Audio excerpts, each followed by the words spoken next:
I say I left, he says he sacked me. I think it's the other way around. I think I say you left and you say I sacked them. Heartless crew turns up and then they're trying to go on. They're fresh, yeah, I mean, and then the next thing you just did Mate, pay as you go dead and all that. He was never winning. And you got the transmitter on. I'm like, yep, transmitter's on, 300 watts, banging out, it's crystal clear. Ariel's right next to her, Slim's touching it. He's like, turn it off, turn it off. Tell me where we met. Tell me where we met. I was obviously on Conflict in Dagenham back then with Jacko and all I remember that station. Yeah. My little brother at the time was called DJ Slim.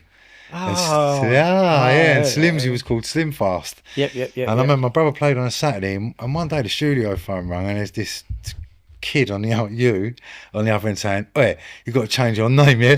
Like proper Larry from the start. And obviously he's my brother, and like, so I'm like, he ain't changing his fucking name, blah blah blah. And he's like, well, my mate's called Slim Fast. I'm like, but he's called Slim. They're two different. Yeah, but they call him Slim as well. And we had a bit of not an argument. Yeah. Nothing ever come of it. And then the next time I met you was through JB, because Jacko and JB at that time through Pressure FM, they started becoming pally. And then all you guys, you, Slim, that whole sort of bow lot, come through that Pressure FM link. And then obviously pre-rinse. Quick one though. Yeah. Did brother change his name? No. You lying? He did in the end, but but that would have been summer of '95. So I would assume it must have been August, September, because it was you was doing Rinse when you rung up.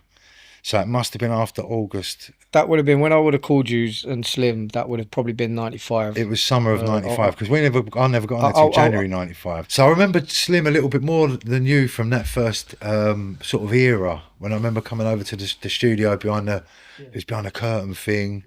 Yeah. I think it was in Seoul. Was it? That was Bethnal Green. See, yeah, that's you go my up first and there's a memories curtain, you go in the left and round the side. That's my first memories of your studios coming over these sides. After that era there, like you was doing Rinse, and I was doing whatever I worked for Ice Cream Records. I remember at the time. As well. Remember just before, and then I wanted to get a show. All my mates, all the stuff we was doing in Dagenham was just to end up just being a joke in the end. But I wanted to get a show, and at the time, I think it was Erotic FM or something like that. And remember Graham G? Yeah. I was working on the post office with Graham, and we wanted to get a garage show on a station. I was like, well, I know these lot. Yeah. I know G as well. Like we could try a Rinse. And I rung it, thank God. I mean, fucking, it would have been a different story if I hadn't rung you. Maybe none of this would have happened. But I remember ringing you, and you said to me, goodbye then with his mates. And I mean, you said to me, Doug, I haven't actually got a show, but we switch on at 5 on a Saturday. Yeah. But what I do is we start switching on 2 hours earlier. Okay. When it was Aberfeldy at the Treehouse. Yeah, the Treehouse, yeah. And Zimbon, I used to come, we'll get to that in a minute. Yeah. But yeah, you actually started turning the radio on 2 hours earlier for me. On a Saturday, was it? On a Saturday, yeah. That me and Graham Chili, our bomb crew. Interesting. Terrible. My first memories of you being part of Rinse is the Treehouse. That was my first It's studio. funny, D-Double was talking about it in an interview the other day. Yeah. And in their legendary studio. In their minds, though, they're like, you had to climb up this. I'm like, no, you just went through a gate and up a bit of stairs. Thing. I remember the first ever garage show I ever did in my life was on your station, and I borrowed Saul's records because Saul was on the garage thing from earlier to use lot, and he lent me his bag of records, and it was 500 records. Keep up, it was that era then. I only had about 20 tunes like at that time. Beige colour. Yeah, and he had a bag, and he left them in the studio for me. So I've got the tape of that, and I had so little tunes. I'm mixing it with things like Break for Love and all that are a similar BPM because I had no records back then. The thing that I remember is Cape Fear. And then I heard the bass and I was like, oh no, this music's all right. Yeah. Do you know what I mean? So there's so many things were happening at the same time back then. You know, like it was new music, everything was just changing day to day, and we were just like that way, this way, that way, do it. And now we look back and like they were pinnacle moments that helped to change. You know, when we get into the other bits of the grime story and the dubstep, these are things that changed the world of music. And we were just like, mate, we was a couple of scraggy kids just mucking about, really. Do you know what I mean? Yeah, it's a kind of mad story to look back on now we're older, looking back at it. I think one of the things I always consider is when we started, it was quite passionate. And lately I've been talking about we done it out of passion, and we done it out of love. And it was a really positive journey. There was no money around us. But the thing that we never touch on is the negativity around it. And I'm like, not to be like, oh, it's so bad, but I'm like, it wasn't an easy task what we was doing, and there was some stages when we done the relaunch Pressure FM. There was some drama around that. I remember the studio getting robbed, and then we had some internal dramas with our own people, and there was like, I remember that was a whole thing of like, do you know what I mean? And we come from an era of unfortunately act now, talk later. Do you know what I mean? And I'm like, it wouldn't be unusual to be requested to pop in the back of the car and have that kind of stuff going on. So we've seen a lot of stuff like that. We had to juggle through trying to do something positive whilst considering what we're doing is not legit, being in an environment of make sure you're watching your back at the same time, because it wasn't unusual for us to have robberies in the studio, whether it be people robbing it when we're not there or when we're there. Right, you had the law after you, the unlaw after you. Exactly. So I mean, we've gone through. I mean, I've personally gone through the stages of having a knife held in my throat, someone trying to get me off the tower block, DTI at the time raiding us while I'm watching through a window. But do you know what I mean? It's it's real. It was real. It sounds like a joke now. We're talking about haha. It's real, and it all seemed normal. I know it's mad because, like, when you tell, like, I had to go. I was seeing a therapist or whatever they're called for a little while, and I'm telling him all my stories. He's fucking fascinated. And he's like, this is, you know, part of the reason why you feel how you felt at that time. And I'm like, is called me. Yeah, and I'm saying, but other people had it much worse. Like in the manner there was, he was like, don't make your situation right. The stories you're telling me, they sound like stories of war. You know what? We had this radio side of our lives. Like, luckily, we all found each other because some of us, you know, we all had mates that come and went. They're the best DJ in the manor for 5 minutes, then there's no money, so they're gone again. And there were some of us that were like, that was never the drive. It was this, I don't even know what it was. It was this little fire thing inside us, a blind faith in this thing that had no money, no future.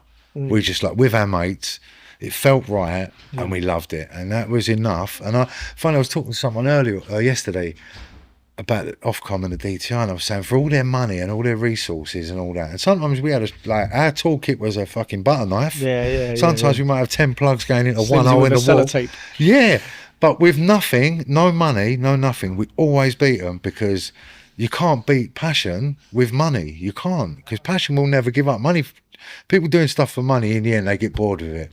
Apart from Peter Goodings. I've been saying that recently, where I'm like, no amount of money can overpower the belief in someone and the drive. We proved that. Not just us, all the pirates. We proved that because we had nothing. We didn't even know what we was doing. No.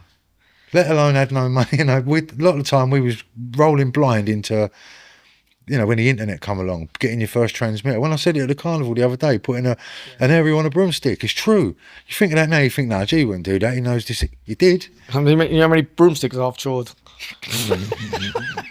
Like Trigger. You know the thing is, it'll be like, and start calling you Trigger. People will be like, all right, what's technology back in the day? Technology, I'll be like, mate, I'll be like, that old lady and that old lady are not going to make it out quick enough. Grab their broomsticks. Do you know what I mean? It'd be like we'd be on the we used to have the remember the microwave links. Me and Slim used to be the microwave link. We had the bit in the studio that send the laser out. It'd be like, all right, that's great. You know what I mean? You buy one of them, RP40, I think it's called. But then you had the receiving end at the transmitter. Now all that was the bit of the satellite dish. And I'd be like, where are we going to get them from? And I remember going to the block opposite Slim's house, and we was like, right, let's climb on the roof. And what we done was we run across the whole building and chawed everyone's satellite. All the end bits. Clap, clap, run, next one, bang, bang. I'm like, we come out of a bag of, I'm like, every single person in that building, their whole satellite dish is just gone. And I'm like, we're traffic sweet. lights and satellite dishes. Do you know what I mean? So it's funny how we learned all that stuff, but we made way. We've become a community, innit? Before the internet, pirate people talk like we weren't all enemies. We weren't all at each other's throats. More time we was trying to get on with each other, and when you learned something, you told someone else, and you know, before in the end it become common knowledge. 1 minute it was band one, direct link, then it was microwaves, then it was the internet. We didn't go to school and learn it. Someone learnt it and passed it down. The reason me and you ended up doing all the things we've done was I was running a rave in Romford at RM1 club. It was the first party I'd ever put on, which was 2000. We was pay as you go then. He was pay as you go. Yeah. And I was like he was the manager, boss. right? Let me tell you a little funny one about that. So that was the first party I'd ever done. You ended up, or not you, but pay as you go ended up becoming like I booked you for, I only done 4 of them. Yeah. But I remember. What was the name of that party? The Bomb. Oh yeah, the Bomb. Yeah. And it I was remember around on the fourth. corner. Yeah, by the time the 4th one we'd done it, obviously I was on Rinse by then. You said to me, I've got an idea for a rave, Dogs. Here we go, ideas. I ain't got a name. I've got a name for it. The rave was called Sex, that you'd thought of. And we ended up doing it in a club next door to where I was doing the Bomb, called Secrets. And that was when me and you really started to, like, you realised that I had a bit of savvy and you could trust me. And do you know what? I'm a rare breed in the way that Rinse has never been mine financially. But I care about it like it's mine. I wish it was yours financially too sometimes, mate. Well, on a bad day, but I'll take it on a good day. No, I mean? but you know, there ain't many people that, like, if I'm in it, I'm in it. And I think you probably saw a bit of that from the start. And it just started our relationship. And before you know, we was doing sex that was not like that. The rave. I shouldn't have said that. No, we was doing the rave called Sex. We did a cut them. Then that was a good idea I had, mate. The that rave was popping, mate. I'm like, what word is going to catch everyone's attention for posters and flyers? Yeah, we went and done the posters. I got in some trouble. Like, do you know what? Do you know why I thought of it as well? Because I remember when I was young, I'd go around and you know, you see graffiti on the wall, and I'd always see the word like sex in that written. I'm like, jump out. What nutcase is just walking around the street like as a naughty when I'm going to write like fuck or sex, and I'll be like. Is what it is that people can't help but look at it. No, it draws you in it. You remember we had like we just had the most bait posters that just had massive words, big letters on it. But then we had the stickers. Do you remember we went and put them everywhere? We had 2,000 stickers done, and it just had Sex at Secrets 07940 050 901, and we would have bare perverts ringing the phone all the time. Do you remember? We used to send them station and that. I'm outside. Like, that era there for me was like, for me personally, that was the start of my affiliation with Rinse properly, because your career was took off and you had some stuff going on in your own private life.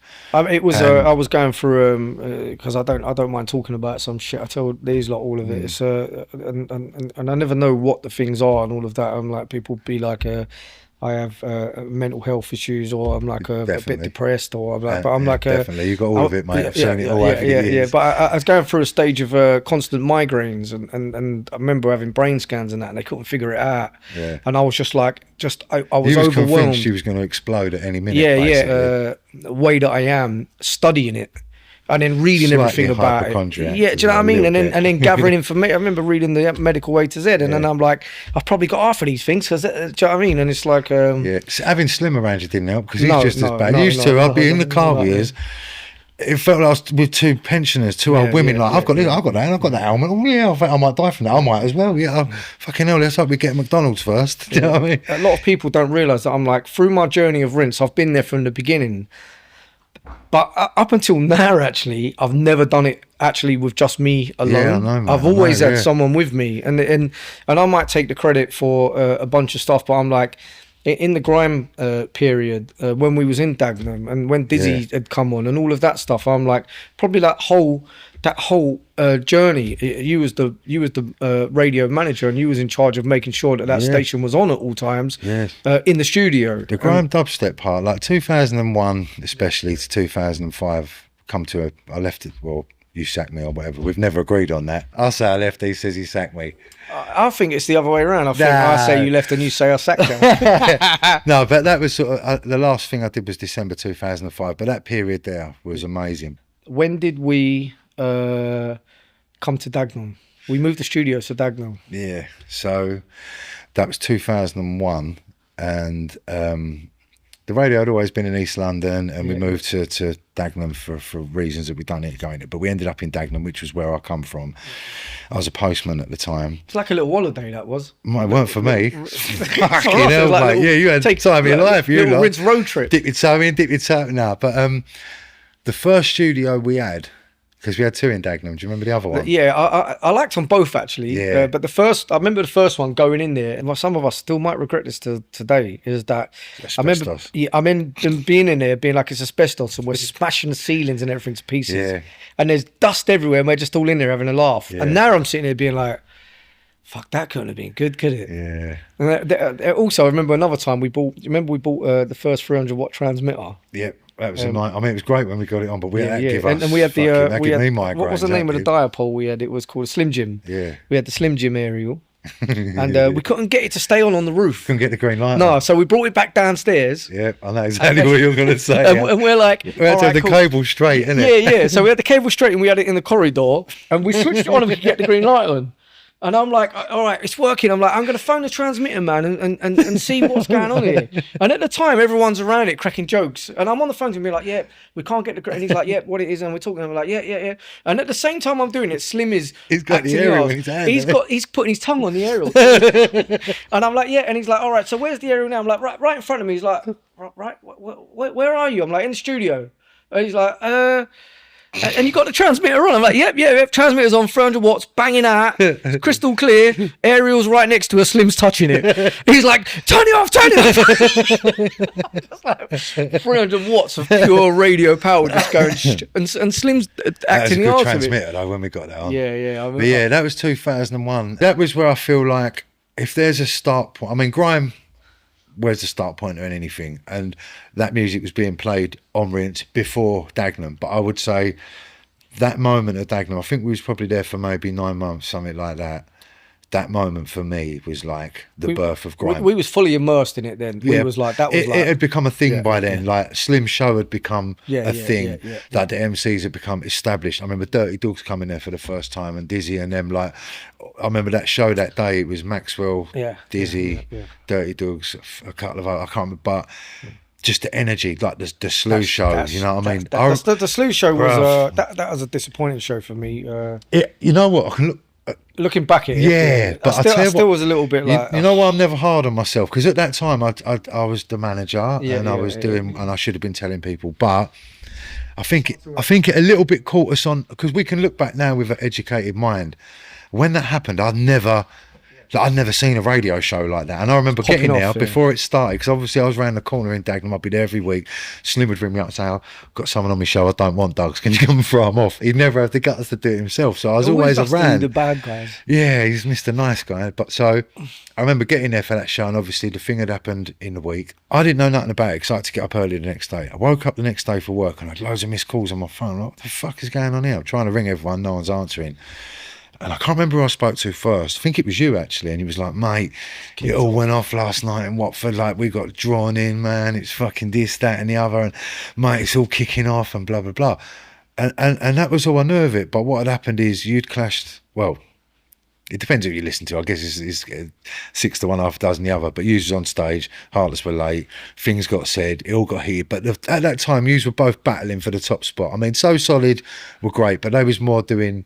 So Solid stuff. It is a little bit more. You and Pay As You Go, Heartless were street road type acts that were battling for a similar crowd at that time, and I feel like that was inevitable. That was going to happen. Yes, I do. You know, we didn't probably handle it the best, but I tell you what, it made for something that I feel. Yeah. Whether it was for good or for bad, it pushed everything to the next level. There was a whole lot of excitement and eyes on it. It created a lot of hype. It created a lot of. I mean, we went through the stages because the venue in Watford, that was the Destinies. That was the start of what spiraled out of control in some. I mean, stages. In the end, look, people were real things started happening. Yeah. So I'm like it's also it's the other people to get drawn into it. A lot of innocent people get called out and drawn in, and I'm like, you sit there and you be like, morally you can't help but be like, that's a bit out of order now. Do you know what I mean? Yeah. So I'm like, but the Destinies thing, and I ain't really ever told my part of it, but what I do know, and everyone be like, yeah, it's easy to say, I'm like, whether Heartless crew went on first, So Solid, More Fire, whoever went on first, the problem what we had with the crews is that we had so much energy, you can't hold it for longer than about 40 minutes. the crowd. No, that's for sure. I used to go out with you all the time. Yeah, 30, like, we'll 20 minutes was smash it. electric. Yeah, I'm like, 20 minutes was all right. Last 20 minutes was flat. It's always flat. It's so hard, I'm like, yeah. so we had done an hour and Heartless hadn't turned up yet. So we was, and the MCs, they don't clock it. They're still firing. Just MC more, it'll get better. Like, it won't. They're firing. Anyway, Heartless crew turns up, and then they're trying to go on. They're fresh, innit? Yeah, I mean, They're and then fresh. the next thing you just did. Mate, you was in North London. You was never winning that. You was never winning that. And I remember me and Fonty, I was putting on Melody. And then he was taking it off, and then we all got a bit pushy me and shovey him was, over like, the decks, shoving each other wasn't around, it? like, because he was on one side, I was on the other, and I weren't having it. And me and Fonty were having a fight over the decks, like gripsing each other up and that. And then I can see Bushkin and that trying to get away from Plague and that, but then having a bit. It's going around and around because we had another one of it at a rave called Rumble in Temple in Tottenham. Oh, right, that one. Yeah, that was an under 18s one Yeah. that it all went off in Yeah. when we was a bit younger. Like 6 months earlier or whatever. Anyway, so that the Destiny's thing happened, and in all honesty, we come out of there and we was like, we got done.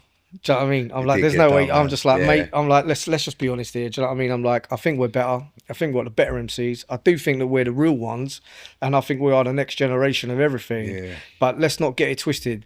Them lot are sound boys. Yeah, mate, they buried you, Sam. They just buried us. Because everyone's got like, lyrics for lyrics. Like, bruv, they just buried you with nothing. They done us. And mate, they said you're going nowhere. You're going nowhere. Ace had a good go at him, do you know what I mean? But I was like, yeah. But that moment, like the Dagenham thing, that studio there, that was very exciting. I used to sit in that studio, mate, and it felt like... It was good. It was good. I was watching, like... Because I was slightly older than everyone. I didn't see what was coming for everyone. I didn't know they'd all end up superstars. Yeah. But I knew that, like, I was witnessing something. The energy was great. Fucking amazing and special. And, like, the talent on the microphone. I mean, the music's one thing, but I've always been fascinated by MCs, and I would watch them lot go at it and be like, they're only young. And they were, like, faultless. Like, delivery, style, float. And at them times, they didn't even have a gig. They wouldn't even get a gig back then. No gigs, no money. I guess the one thing that we've always got in, which we've been blessed with in this country, is a lot of our stuff has been born out of poverty. So while we have hard times, we get creative. Yeah. And from the late '80s into the early '90s into grime, I'm like, it's nothing more than a bunch of kids growing up creating something out of thin air. Do you know what I mean? And I'm like, it's just we're making shit up because what else are we going to do? There's no jobs. We're on the road. I mean, I spend my life in staircases. Them moments like Dagenham Studio in time. Yeah. That's why Stormzy can do Glastonbury Pyramid Stage. That's why they're allowed to do these things now. They started. I know you can go back to reggae and jungle, but for this thing, like the grime thing and all that. Yeah. That's why I say them moments, even though we can frown on them because we're older now, and you know, even back then we knew better. They were important moments that sort of like, you need them little catalysts in mate, music. I'll tell you now, I'm like, I spent my entire life for all of the generations in the MC game and what we're doing. And I'm like, we wouldn't have anything today without the likes of the Ragga Twins, Moose, Det, Navi. Like, I'm like, all of them lot there, they laid the foundation for all of the next generations. You're not a complete generation above me. You're like an in-between generation. You're a bit there and there. Do you know what I mean? And I'll be like, when I grew up and I first heard about pirate radio with my cousins, I've told that story a few times. I'd be on the thing around, I'm a kid. Pirate radio, as I get into it, I realise the older lot in my thing, it'd be like the ICF, and like they're talking about Centre Force, and it's all of this stuff, and I'm like, this is some serious shit out here, do you know what I mean? And I'll be like, it's not nothing to fuck about with, and I was learning it, but you had better understanding of it from the beginning. Like, you was much more knowledge. You have knowledge of things from the time it happened, where I had to go back a little bit and learn it to catch up, and there were some things where I was like, I was so young that I couldn't digest the information properly of what was actually going down. It's a lot to process. Do you think you'd have been like 91? You'd have been 12. Yeah. I remember being. It's 12, a lot for a 12-year-old to take in. Like, as a man in a tower block playing music, illegally. He's part of this football firm up the road. Then they go to this rave that they're talking about. And then there's loads of money, and there's these drugs, this ecstasy thing. I was like, what is this magical pill? You're either going to be scared of it, or like you're going to run. I remember because you've never been a drug man, but the actual buzz of the thing, not the drugs, everyone. The buzz, you run towards that. I remember it being like, all right, we're poor, like poor. not just a little bit like, oh, because some people say poor. I'm like, mate, I know what poor is, like proper. Do you know what I mean? And that'd be like living in squats and shit like that. But it's the thing around Margaret Thatcher period and people talking about raving, and when you go to the rave, you got to phone a number, and then you got to get to a location. Mad exciting, isn't it? Do you know what I mean? And I'll be trying to learn this as a kid, and I'll be like, there's this drug called the E, and you get these different faces and all of this stuff, and or different ones at soap bar at night. Once there was a few things that was like there was names of things, and I was like trying the pills were like the doves and the doves. That's it. That's the ones I was thinking about. Yeah. And but also I remember listening to the older lot. And coming from quite an area of diversity, but knowing what the older generations are like, it felt to me like that part of raving, that period of time, that particular drug, that actual one, created a unity that led us all to the next parts. Right, it changed the country. Because I'm like, all I got from it was that we go and we make this thing to stand together. Yeah. All I wanted to do is be like, how can I get in? I want to be a part of it, because I'm like, it seems like everyone it's like we're a team. Yeah, we're a team of people that are just fighting for each other. It really was. Like my first memories, I was caught in this little ecstasy bubble as a kid. I was 16 years old, went to a rave, took it E, and when I went in that rave, I was just about to sign for Leyton Orient as a footballer. When I walked out the rave, I didn't give a shit about football. I wanted to be slip mat. I wanted some decks. I didn't even know one tune when I walked in. I didn't even care about rave. I was into other music. Yeah. It completely changed. Oh, we're still here now. Yeah, it completely changed my life. And I feel like, the people that were before me, the 88, 89 guys, they would say, you missed this and all that. But there was a period from probably 87 to maybe, I would say 93, when that magic of ecstasy, whether you got in it early or middle or towards the end, there was a period, whether you want to believe, and I'm not here condoning drugs, I'm just telling the truth from where I see it. It's just part of our truthful journey. Yeah, how I saw it was, it made people better together. Black, white, Asian, tall, short, lesbian, gay, straight. It didn't matter. Nothing fucking mattered. I met people that were rich, met people that were poorer than me. I met people from all over the fucking place when I went to them raves, and when you meet them, you're going to be friends forever, and that's part of ecstasy's thing. But what it done was, it gave us, it taught us acceptance, because I come from Dagenham, predominantly white area, super fucking racist. Luckily I didn't grow up with parents that let that be a part of my family, but I was around it constantly. Then I went to a rave, took ease, and I was like, met all these people. Then jungle come along.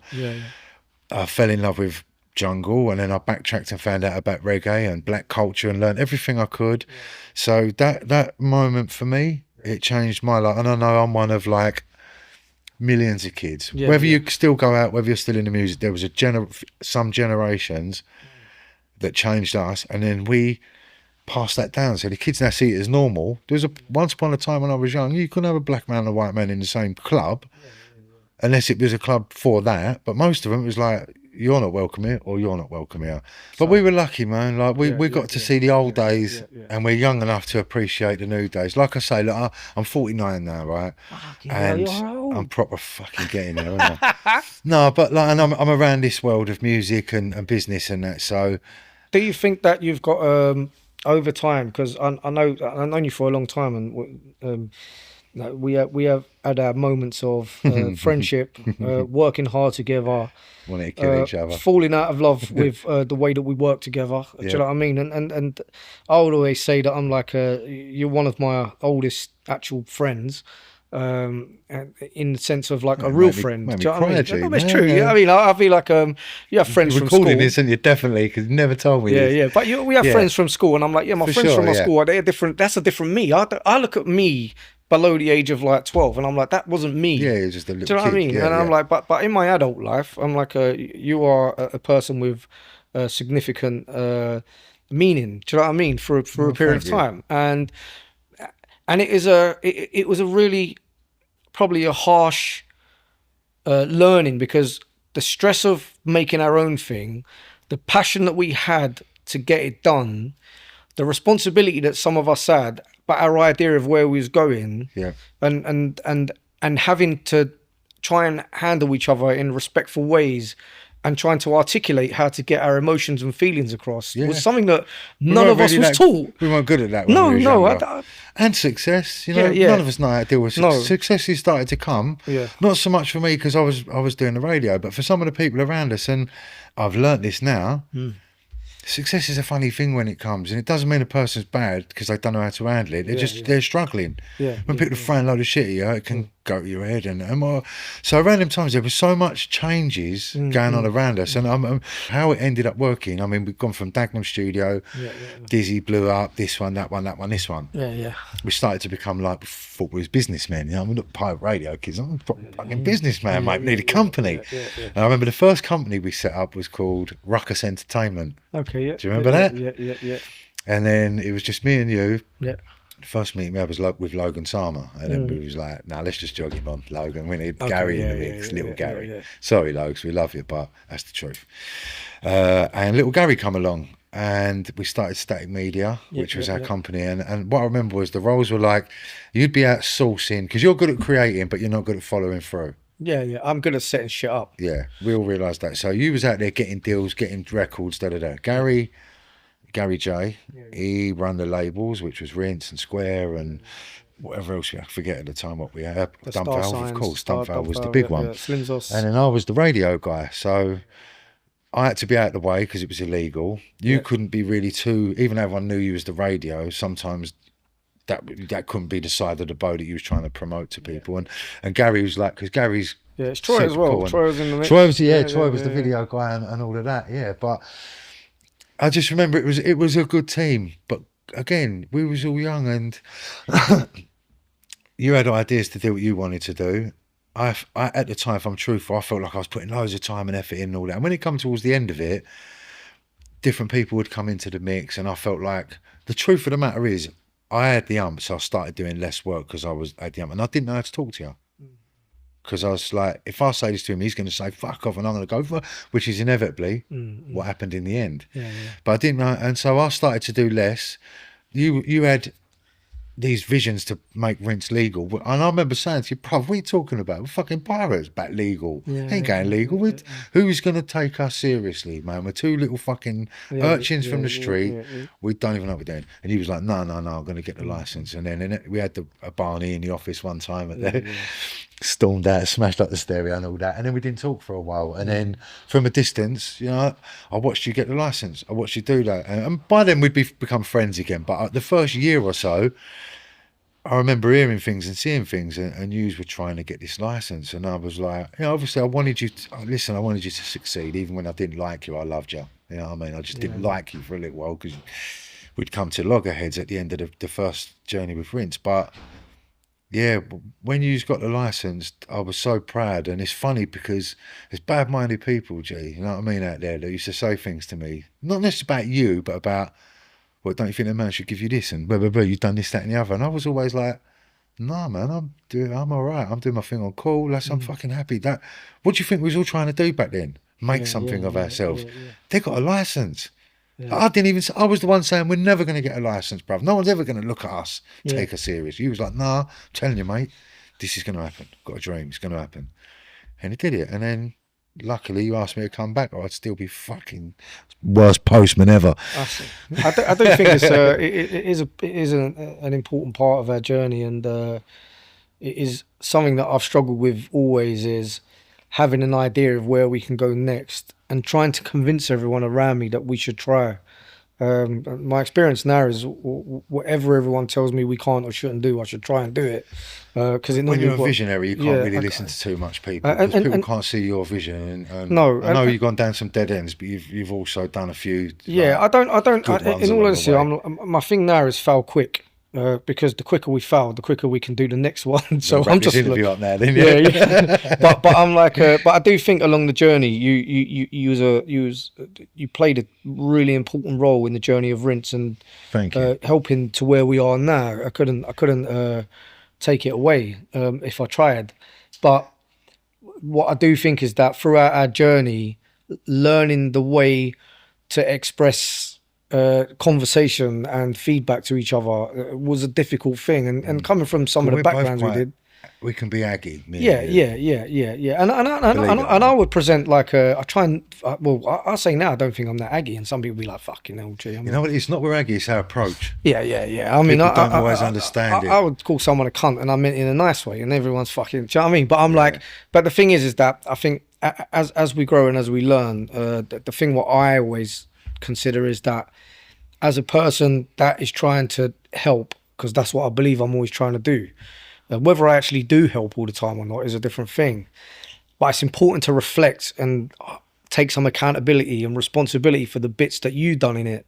And I'd always be like, how I handled the exit of our bit probably was a little bit extreme. And the reason why you probably couldn't talk is because of the way I was. Do you know what I mean? Yeah. Because I saw how you dealt with others, I was like, if I say to him I don't like X, Y, Z, he's going to be like, well, fuck off then, because that's what he was like back then. And I'm more like, I'm not really like that. But then when I lose me rag, I'm like you. What happened that day in the office? I remember it clear as. The journey of it was we'd done some good stuff together, and for all of the different things, dubstep. Imagine that in that period. And I do think, I mean, there's lots of positive moments. There's so many funny stories. Do you know what I mean? And I'm like, I'm like, mate, if I could go back and just run that part of my life again, I'll be like, can I pause this one and go back and do that couple of years, because there was so much fun. And people can't understand I mean, and people be like, what kind of, I'll be like, mate, I remember going in the studio with the big tunnel and we let off a firework down the thing into the studio. OT crew was on a Monday night, and it's like you just see a big smoke and everyone's come running out the studio like a bomb's going off. Mate, I won't say the DJ's name because he's out there doing his thing now. I wouldn't want to embarrass him, but there was another time in that same studio. His pants pulled down. Bro, I mean, I'm like, he was doing his first show and he was all nervous and he was standing there doing his show and one of the MCs went in behind and pulled his trousers down while he's on the radio. And we had the thing. That's a lot, isn't it? He's a big DJ now. He's mad. I remember the thing of being on the tower blocks and the helicopters come in and do you know what I mean? And I'm like, all of that. Everyone would be like, that's mad. I'm like, it was pure fun. I'm like, I couldn't tell you how much I would miss that, or I missed that time. Do you know what I mean? We need days of conversations. Same with Slim. I'm like trying to get me and Slim's history together in an hour. I'm like, it's not possible. But we had a good moment, and then we separated, and I went and moved Rinse into the next period of his journey, and it could become a good time. And I remember having the conversation with you about. Because you was on KOOL. It's funny how we grew up listening to KOOL. We end up in Rinse together, and then you go to KOOL, and then you was helping out with KOOL a little bit over there, and then I asked you to come back to Rinse. Now we've got the license and that, and then you come back over, and then it's funny though, because I remember even at that time, I mean, it seems mad now because coming back here changed my life. I'll be honest with you. That show on Rinse, RCFF, it changed my life, and I'm so grateful for the opportunity, like, and that made up for anything that happened in the past. And I remember we had that conversation. You wanted to make things right from how you felt, and that's lovely. And I appreciate that. But I remember when you rung me, and like I'd always wanted to be on KOOL all my life, and I don't know. I remember saying I need 24 hours to think about it, and I remember ringing up Eastman and Gary, funny enough, who we just spoke of, and coming back to you and saying and I didn't realise. Like everything I always wanted in my life, musically, like all the pirate stuff was great, but I DJ and I love DJing, and I always stood behind you, like, and I was never jealous. I was proud of you guys, man. Like, I'd stand next to Slim and watching fucker dance up like Signwinder, come out with you, go and champagne dance video shoot. I've never been to a video shoot in my life. That was the first step in my mate. I didn't have a bandana on because there's rumours going. I had a bandana on. Maybe you have one backstage. I didn't.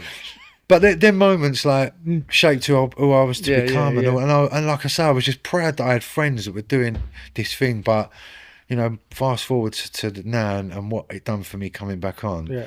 This journey of the last, I got the show in 2011. I think it was April, April, the first show. And everything I've done since, I've played all over the world. I've played alongside my heroes. I've played big stages, small stages. That's because of Rinse. That's what Rinse done for me, man. And I'm not here to be like, oh, thanks, G, and all that. But thanks, G. No, I appreciate that. When you asked me to have that show back, look, Uncle Doug's is a thing now. Not the biggest thing in the world, but it's a thing. No one give a shit about me. When you asked me to do that show, I was getting like a little gig here and there. People knew me, but I was a no one, nothing. And you could have asked anyone. back then. You could have asked any of the drum and bass jungle guys. But I remember you saying to me, we want a history show. You're the only one I can trust. Yeah. You do a good show. You care. You're not going to be playing new drum and bass in 3 weeks because you're bored with old school. And I tell you what, mate, it gave me everything. It really fucking gave me everything in my life since. It has been from it's funny that it's the cycle of it is that we grow up separately, and we're massive fans of Kool FM. We don't even know each other. Our journey joins via the universe, and we go down the path of working together on this thing, Rinse. We separate and go our own ways after doing such big things together. And you go over to Kool. I go off and do my own thing. You go off and do your own thing, and then you come back to join the team in a different format. Yeah, as a DJ. Like nothing, I remember saying I don't want nothing to do with anything. And then, like, we don't even want you doing it. A few years later, and a lot of people don't know this, that a conversation between me and you led to you arranging the first conversation ever for us to acquire Kool FM. And I remember you taking me to meet East to be like, look, I remember having a few meetings with East, man, to sort of, do you know what I mean? And not to warm him up in a bad way, but you know, you're going back like that was 5 years before the Kool thing even went through. People don't know how long that Kool thing took us. No, and obviously COVID was in the middle, which didn't help as well. But the swear word, but like I remember East. If you two would have sat down, because you're like, in some ways you're polar opposites, but in some ways you're the same. You're both radio owners, and that takes a certain kind of person to put up with the shit. But nutcase. The both of you talk with people like me and your Sterlings and whoever else dipping our toe in for a few years, being like, fuck that, I'm off again.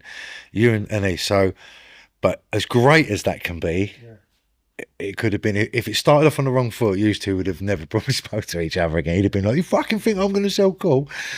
But yeah, after them first few meetings, when you first sat down, it was, the timing was right. It took a while to get it going through. And you know what, it's mad because I've said to other people in other interviews, like, the two biggest things in my life musically are Kool FM and Rinse FM. Kool gave me everything as who I wanted to be, and Rinse gave me the platform to be who I wanted to be.